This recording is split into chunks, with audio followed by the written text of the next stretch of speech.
Bulletin जी शुरुआत कंदासीं अहम ख़बर सां त ठरी मीरवा जे साफ़ी एडीशा जे कातलनि जी गिरफ़्तारी लाइ मीरवा बचायो इताह जे सॾ ते रैली कढी पई वञे। ॻोठ रसूलपुर खां ठरी मीरवा ताईं 10 किलोमीटर रैली कढी पई वञे।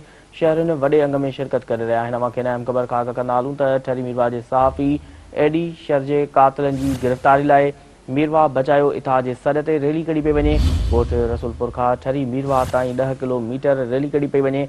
शहरियुनि वॾे अंग में शिरकत करे रहिया आहिनि। अवांखे अहम ख़बर खां आगाह कंदा हलूं त ठरी मीरवा जे साफ़ी एडीशर जे कातलनि जी गिरफ़्तारी लाइ मीरवा बचायो इताह जे सॾ ते रैली कढी पई वञे।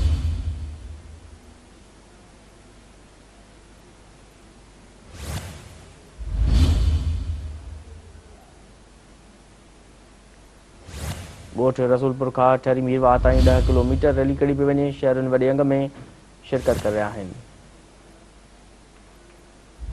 अवांखे आगाह कंदा हलूं त ठरी मीरवा जे साफ़ी एडीशा जे कातलनि जी गिरफ़्तारी लाइ मीरवा बचायो इताह जे सॾ ते रैली कढी पई वञे। ॻोठ रसूलपुर खां ठरी मीरवा ताईं 10 किलोमीटर रैली कढी पई वञे। शहरियुनि वॾे अंग में शिरकत करे रहिया आहिनि।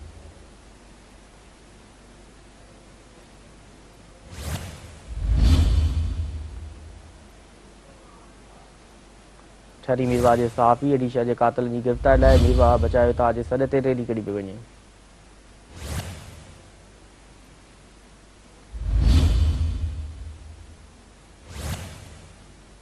ॻोठ रसूलपुर खां ठरी मीरवा ताईं 10 किलोमीटर रैली कढी पई वञे।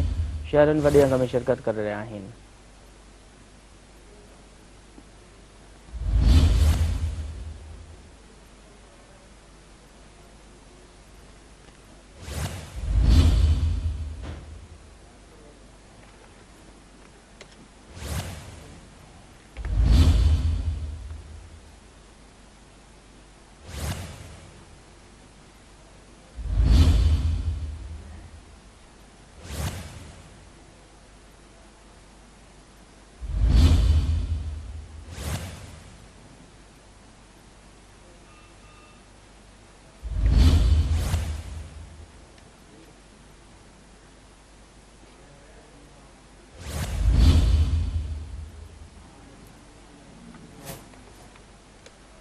अवांखे आगाह कंदा हलूं त ठरी मीरवा जे साफ़ी एडीशा जे कातलनि जी गिरफ़्तारी लाइ मीरवा बचायो इताह जे सॾ ते रैली कढी पई वञे।